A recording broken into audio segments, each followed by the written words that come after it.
Muy buenas, soy Omar Rueda, ¿cómo estáis? Antes de nada, antes de empezar con el vídeo, me gustaría agradeceros a todos la aportación que hacéis al canal con los comentarios que vais dejando en los vídeos. Aprecio mucho la confianza, de verdad. Muchas gracias por esto. Y también aprovecho para decir que este mes estoy recibiendo muchos mensajes que solicitan mi acompañamiento terapéutico y si no te contesto es porque aún no he llegado a leer tu mensaje. Así que en cuanto pueda, lo contestaré, ¿vale? Solo te pido un poco de paciencia. El vídeo de la semana pasada despertó un debate muy interesante desde mi punto de vista. Vi algo de confusión en relación al trastorno narcisista en sí mismo. Observé también cierta confusión en relación a lo que significa el contacto cero, pero sobre todo hice una lectura de las reacciones emocionales de algunas personas que están pasando por un mal momento, con mucho rencor, con mucho odio y una profunda tristeza. Y esto es profundamente comprensible porque después de pasar cierta parte de tu vida con un perverso narcisista, muchas personas quedan totalmente destrozadas. Y esa rabia o rencor hacia el otro quizás sea una manera de decir basta, quiero salir de esta lucha. Sin embargo, puede ser una herramienta un tanto disfuncional para ese fin, porque ese sentimiento nos deja como anclados emocionalmente a aquel o aquella que arruinó nuestro presente. Y por lo tanto, nos aleja de nuestra necesidad o ese objetivo, nos aleja de eso. Y quizás el contacto cero que se está dando externamente, físicamente, pues no se está dando internamente. Porque sigues en contacto mental y emocional con el otro. ¿Vale? La tristeza nos contacta o nos conecta con la herida, pero la rabia nos hace estar en contacto con el otro. Pero ese es solo mi punto de vista, porque considero que la comprensión hacia uno mismo, pero también hacia el otro, sin rencor, sin sed de venganza, sin reproches, sin odio, es fundamental para sanarse después de haber pasado por una relación con un PN, porque sentir odio es una cadena que te mantiene atado a esa persona. Ese odio es una forma de manipulación, de post-manipulación, porque sigue dentro de tu cabeza de alguna manera, sigue haciendo que tu vida esté como impregnada de ese malestar, de ese miedo y sobre todo de autocastigo y culpa. ¿Por qué he soportado tanto? Qué tonto, qué tonta fui. Solo sin rabia y rencor podemos seguir avanzando en nuestro camino, en nuestra vida. Solo desde la compasión podemos desanclarnos emocionalmente de aquellas personas que en su día tanto daño nos hicieron. El perdón permite soltar.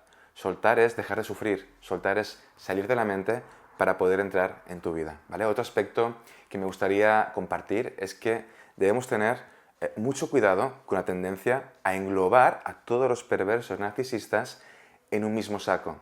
Esto es peligroso por dos razones. La primera porque nos hace vivir en una especie de psicosis, de neurosis narcisista colectiva. Te hace estar alerta continuamente en tus relaciones personales y entonces cuando identificas que alguien te intenta manipular o tiene un rasgo narcisista, porque hay mucha gente con esos rasgos, pero que no tiene el trastorno en sí mismo, pues ya está, para ti es categórico, ya lo englobas ahí y este es un perverso o una perversa narcisista y hay que alejarse, porque lo asocias a tu experiencia vivida y preferimos no correr ese riesgo y entonces juzgamos a esa persona y queremos alejarnos lo máximo posible de esa persona y queremos avisar al resto de personas del peligro que has observado para ponerlos también a salvo. Y en ese acto tan humano, en ese acto de amor y de protección, estoy juzgando al otro como algo que a lo mejor no es, porque a lo mejor solo es un imbécil arrogante, y de esta manera, inconsciente, que no me doy cuenta, pero estoy cayendo en un cierto racismo, no desde la raza, sino desde la personalidad. Y esto es lo que ha pasado siempre en salud mental, que lo que no entendemos, lo que nos ha hecho mucho daño o nos ha destruido, nos da miedo y lo deshumanizamos. Y cuidado con esto, porque deshumanizar a alguien te deshumaniza a ti. Y repito, si estás con un PN, aléjate sin pensarlo, sea estructural o no, da igual, es algo tóxico que no necesitas en tu vida. Pero aléjate tanto física como mentalmente también. ¿Cuál es la diferencia, para mí, entre un PN y un PN estructural? Desde mi punto de vista, el perverso narcisista es alguien que quiere destruir al otro. Pero es bueno recordar que alguien perverso, ya sea en la sexualidad, ya sea en lo emocional, en lo laboral, alguien perverso es aquel que utiliza al otro como un mero objeto para fines personales. Es alguien que construye su felicidad en relación al daño que hace al otro. Y no hay que hacerse ilusiones con un perverso, ya sea estructural o no, porque no existimos para ellos, no existimos.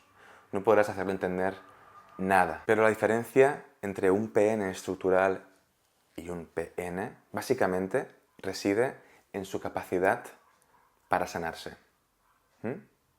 Así que la diferencia es esta. Básicamente es que uno puede repararse y el otro no, en la incapacidad de reparación y de cambio. Y sé que ha abierto una brecha de confusión y de inseguridad, pero lo he hecho adrede, porque ahora os diréis, a ver, pero ¿cómo diferencio entre un PN y uno estructural? ¿Pero qué más da? No hace falta perder la energía en diferenciarlos. Ambos son perversos, ambos tienen un trastorno mental. ¿Y por qué quieres saber esa diferencia? Ahí está lo que tienes que trabajar. ¿Qué necesidad tienes de diferenciarlos? Porque no hay ningún test, no hay ningún experto que te lo pueda decir. El indicador es post-mortem. Se sabe cuando uno deja a un perverso y éste logra hacer un insight o no. Es ahí cuando lo podemos ver. Por lo tanto, para mí un PN que no puede repararse es estructural. Veréis que todos los puntos que voy a mencionar a continuación se pueden aplicar perfectamente a un PN que no sea estructural, ¿vale? ¿Por qué el perverso narcisista estructural no puede cambiar o repararse nunca? Lo primero a tener en cuenta, lo fundamental, es que estamos delante de los reyes de la perversión, del tirano de la perversión, y estás delante de alguien tan blindado en materia de personalidad que aunque lo dejes, aunque lo abandones y se ponga en contacto con su propio vacío existencial, él o ella no podrá entrar jamás en eso, pero jamás en contacto con ese vacío, porque ya ha puesto en marcha un plan de escape y ya tendrá a otra víctima en su poder o a otras víctimas, a otra persona que lo nutra. Por otro lado, no podemos pretender que de repente una persona que funciona de manera tan internamente destructiva vaya a cambiar y contacte del día a la mañana con la honestidad y el amor. Honestidad entendida como la capacidad de mirarme a mí mismo y de mirar al otro desde la comprensión, empatía, compasión. Porque ellos son muy honestos consigo mismos, saben que les gusta destruir y lo hacen con conocimiento de causa, sin remordimiento, sin autocastigos. Duermen muy bien por las noches. Un PN nunca va a repararse porque nunca va a ir a terapia. Nunca. Porque les da miedo. Sienten terror de ser descubiertos, de ser analizados por alguien, de que alguien les contacte con todo ese vacío. Así que nunca van a ir. Y si lo hacen, porque algunos lo llegan a hacer, es porque van a usar ese gesto para manipular al otro, van a instrumentalizar la terapia para demostrar al otro o al mundo que ellos no sufren ningún tipo de trastorno o patología, y a veces consiguen engañar al terapeuta. Pero claramente se puede observar que no están presentes en ese proceso terapéutico, porque no quieren cambiar. Les va muy bien tal y como son. Les encanta vivir en esa oscuridad, porque solo en la oscuridad de alguna manera pueden moverse sin ser descubiertos. Porque cuando son vistos es cuando pierden su poder y se protegen muy bien. Su frágil ego está diseñado para protegerse de esto, porque es su única fuente de placer. Ese poder es su única fuente de placer en su vida. Por eso nunca van a desprenderse de ese nivel de perversión, porque si no, no podrían contactar con su única fuente de placer. También hay mucho juego de hacer creer a su víctima de que son buenas personas. Pero hablamos de personas que no saben o que no han aprendido a poner en marcha mecanismos de empatía o de comprensión o de compasión. Y lo que hacen es sobreestimular al otro de información, de estímulos sensoriales, emocionales, para hacerles creer que lo son, que son buenas personas. Y como las víctimas suelen ser personas muy sensibles, muy empáticas, muy inteligentes, soñadoras, que se suelen aferrar a sus sueños, todo lo contrario a un perverso narcisista estructural, que posee una cierta inteligencia pero muy fría, lo que se traduce en lo siguiente, no se pueden adaptar a nada. Y este es otro factor que imposibilita el cambio. Viven en la rigidez de la personalidad y son unos inadaptados natos. Por lo tanto, detestan las nuevas situaciones, no lo soportan. Se van a mantener siempre lo máximo que puedan en lo que ya conocen, en su terreno, en su territorio, como buenos cazadores que son. Y esa incapacidad para la adaptación es otro de sus mayores frenos para sanarse, para evolucionar y para repararse por dentro, porque su fuente de satisfacción reside en el daño que ejercen, en la manipulación que ejercen, porque saben que su víctima no puede entender o no puede llegar a la conclusión de que existan personas que se nutren del sufrimiento ajeno, porque es contra natura. Otro aspecto que hace que un PN estructural no pueda repararse es que la bondad para él es sinónimo de debilidad. Aprendió a sobrevivir en la frialdad de la existencia humana, y contactar con la bondad sería para él contactar con el amor, sería contactar con la estupidez humana, porque para él el amor es la fuente más grande de estupidez humana. En esa frialdad de espíritu y capacidad analítica, el PN ve como a su alrededor la fuente principal de dolor de todo el mundo es el desamor. Y se dice, pero qué imbéciles, qué débiles. Yo nunca voy a caer en esto. No, tú nunca vas a caer en esto porque no puedes quererte desde una base nutritiva. Porque lo que no sabes es que dependes de otros para poder existir. Pero eso nunca lo vas a integrar. Sería demasiado doloroso para ti llegar a la conclusión de que no existes sin el otro. Otro aspecto que les imposibilita sanarse por dentro es el hecho de que se creen los mejores del mundo. La incapacidad nata de no poder contactar con fuentes de humildad ahoga cualquier intento de reconciliarse, de reconocerse en su herida emocional, en su fragilidad existencial. Pero es que encima se sienten orgullosos por eso, de sentirse superiores al resto. Y os preguntaréis si un PN estructural puede llegar a sufrir. Sí que sufren, porque nunca han conocido la verdadera esencia de la felicidad. Pero ponen en marcha miles de mecanismos de evitación de ese dolor haciendo sufrir a otros, por ejemplo. Entonces, ¿qué pasa? Que no puede hacerse responsable de nada en la vida, no puede identificar su problema en él, y entonces nunca llegan a deprimirse. Porque para deprimirse hay que sentir culpabilidad, hay que sentirse desvalorados, y solo entrando en contacto con la depresión pueden sanarse. Y como es incapaz de avergonzarse o tomar conciencia de lo que hace, porque se ha vacunado ante esto, se ha puesto, bueno, es como está como inmunizado, es como un robot con antifuegos puesto para esto, pues lo que hace es poner toda la culpa en la otra persona. ¿Y qué ocurre? Que normalmente se buscan a personas que tienen mucho amor que dar, porque sabe que la víctima se engancha en eso, en esa necesidad de dar y de dar y de vaciarse en el otro. Y el otro chupa de esto y el otro da. Ambos se sienten saciados hasta que el que da se agota y se marchita. Porque en ese dar se da cuenta de que su herida se hace cada vez más grande. Pero curiosamente, como el amar a otros nos aleja de la depresión, como dar amor nos aleja de esa depresión, entonces seguimos dando. Seguimos enganchados al PN, porque creemos que sin él viviremos deprimidos. Y el otro va a utilizar esta brecha para que nosotros dependamos emocionalmente de ellos.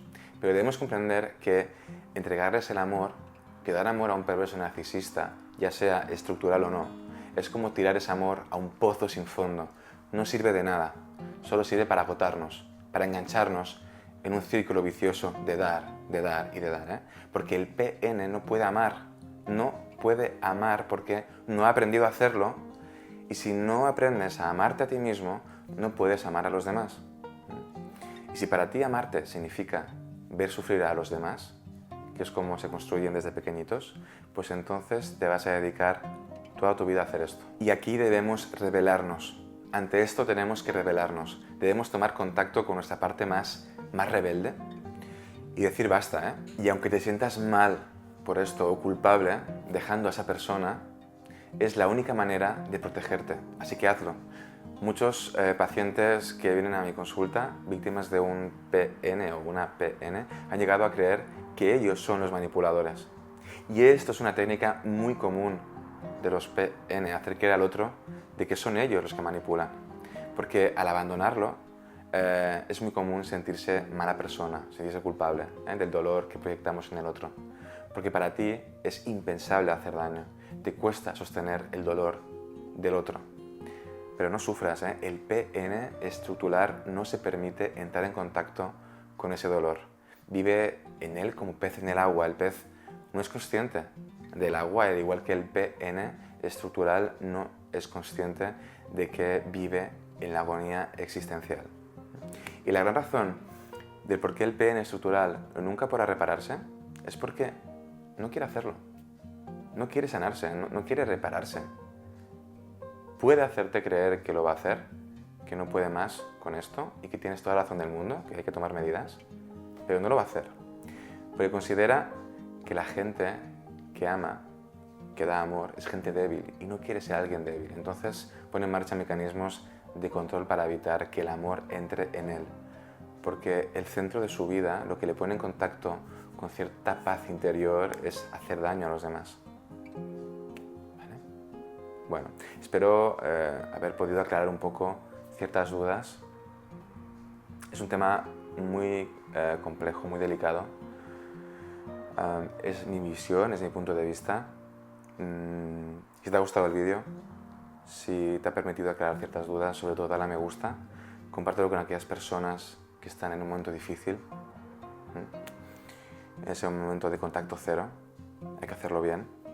Te animo a que te suscribas a mi canal si no lo has hecho y sobre todo que le des a la campanita para que no te pierdas mis futuros vídeos. Hasta la semana que viene.